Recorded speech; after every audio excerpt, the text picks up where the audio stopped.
दोस्तों, हमारे साथ ऐसा कितनी बार होता है कि हम अपनी किस्मत को कोसते हैं। हम कहते हैं हमारी किस्मत फूटी है, ऐसा मेरे साथ ही क्यों होता है। जब हमारे साथ कुछ बुरा होता है हम आमतौर पर निराश हो जाते हैं और अपनी किस्मत पर दोष लगाने लगते हैं। हम यह सोचते हैं कि हमारे भाग्य में उठापटक लिखी गई है और सब गलतियां हमारे ही जीवन में क्यों होती हैं। हमें लगता है कि हमारे पास सही चीजों की कमी है, जिसके कारण हम अपने लक्ष्यों को हासिल नहीं कर पा रहे हैं। कितनी बार हमने बहुत सी चीजें बस यह कहकर छोड़ दी हैं कि किस्मत में होगा, नहीं तो मुझे मिलेगा कैसे।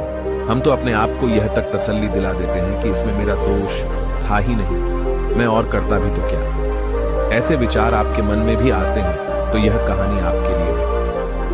एक दिन एक व्यक्ति महात्मा बुद्ध के पास आया। उसने महात्मा बुद्ध से कहा कि मैं अपनी किस्मत ठीक करवाने आया हूं। मैं बहुत दुखी रहता हूं, मैं जो भी करता हूं वह खराब हो जाता है, मेरी किस्मत मेरा साथ नहीं देती।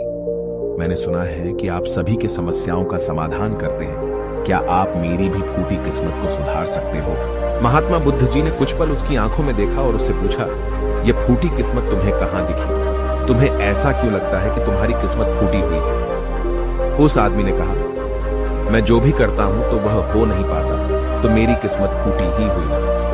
किसी वक्त मेरे पास सब कुछ था, धन, सुख, आनंद। फिर मेरे माता पिता गुजर गए। जैसे जैसे करके मैंने अपनी खुद की परवरिश की। मैंने जिससे सच्चे मन से प्रेम किया, उस प्रेमिका ने किसी और से विवाह कर लिया। मैंने एक छोटा सा व्यापार शुरू किया, तो जिस मित्र के साथ मैंने वह व्यापार शुरू किया वह मेरा व्यापार ही हड़प बैठा। मुझे किसी ने बताया कि आप सारी समस्याओं का हल निकाल देते हो, क्या आप मेरी भी किस्मत ठीक कर सकते हो?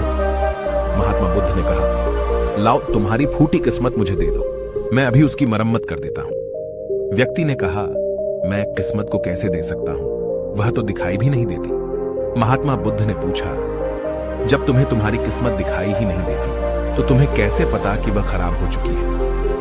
उस व्यक्ति ने सोचकर उत्तर दिया, नहीं, मैंने कभी ऐसा नहीं देखा कि मेरी किस्मत सचमुच खराब हो चुकी है। व्यक्ति ने कहा, मेरी किस्मत खराब है तभी तो मेरे साथ सब कुछ गड़बड़ हो जाता है, मेरे बनाए बनाए कामों पर पानी फिर जाता है। अगर मेरी किस्मत अच्छी होती तो सब कुछ ठीक होता है ना। तो महात्मा बुद्ध ने कहा, तुम ठीक दिखाई देते हो, तुम्हारा स्वास्थ्य भी ठीक लग रहा है, तुम्हारे हाथ पैर भी सलामत हैं, तुम अभी तक मरे नहीं हो। मुझे तो तुम्हारी किस्मत में कोई भी खराबी नहीं लग रही, सब कुछ सही लग रहा है। अगर किस्मत खराब होती तो तुम बीमार होते, तुम्हारा अंग भंग हो जाता या तुम मृत्यु को प्राप्त हो जाता, लेकिन ऐसा तो कुछ भी नहीं है। फिर तुम क्यों कह रहे हो कि तुम्हारी किस्मत फूटी हुई है? व्यक्ति ने कहा, आप समझ नहीं रहे हैं, मेरे ऊपर बहुत कर्ज है।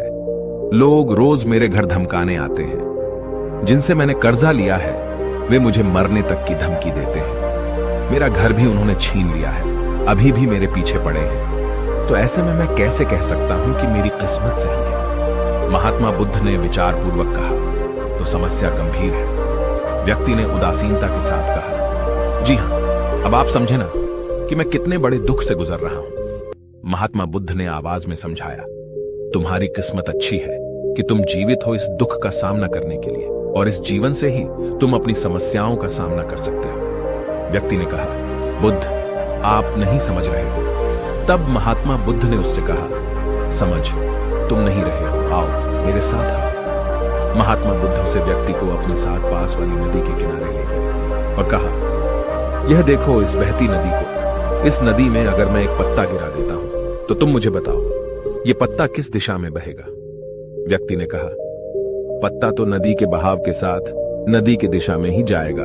बुद्ध ने कहा, बिल्कुल सही, अब बताओ पत्ते की किस्मत किसके हाथ में है? व्यक्ति ने कहा, इस पत्ते की किस्मत नदी के हाथ में है, वह जहां चाहे इसे ले जा सकती है। तो महात्मा बुद्ध ने कहा, लेकिन पत्ते तो मेरे हाथ में हैं, मैं चाहूं तो इसे नदी में डाल सकता हूं, चाहूं तो नहीं। व्यक्ति ने कहा, तो फिर इसकी किस्मत आपके हाथों में है, आप जहां चाहे इसे डाल सकते हैं। महात्मा बुद्ध ने कहा, लेकिन इस पत्ते की किस्मत मेरे हाथ में नहीं है, मैं जितना भी चाहूं इस पत्ते को सूखने से नहीं रोक सकता, यह सूख ही जाएगा और मर जाएगा। जब तक ये पेड़ पर था यह हरा था, इसे ऊर्जा मिल रही थी, लेकिन अब यह पेड़ से अलग हो गया है। अब बताओ इस पत्ते की किस्मत अच्छी है या बुरी? व्यक्ति ने कहा, अब तो इसकी किस्मत बुरी है क्योंकि अभी अपने पेड़ से अलग हो गया है और ज्यादा दिन जीवित भी नहीं रह पाएगा, धीरे धीरे सूख जाएगा। महात्मा बुद्ध ने कहा, अभी यह मरा नहीं है, अभी भी है, जीवित है, और लाभ यह है कि अभी यह पत्ता वह सब कुछ कर सकता है जो वह पेड़ से लगे रहकर नहीं कर सकता था। बुद्ध ने वह पत्ता हवा में छोड़ दिया, वह उड़कर दूर जा गिरा। तब बुद्ध ने कहा, देखो, पेड़ पर रहकर भी कभी इतनी दूर नहीं जा सकता था, आज इसने स्वतंत्र होकर उड़ने का आनंद लिया है। फिर वह पत्ता उड़कर नदी में जा गिरा।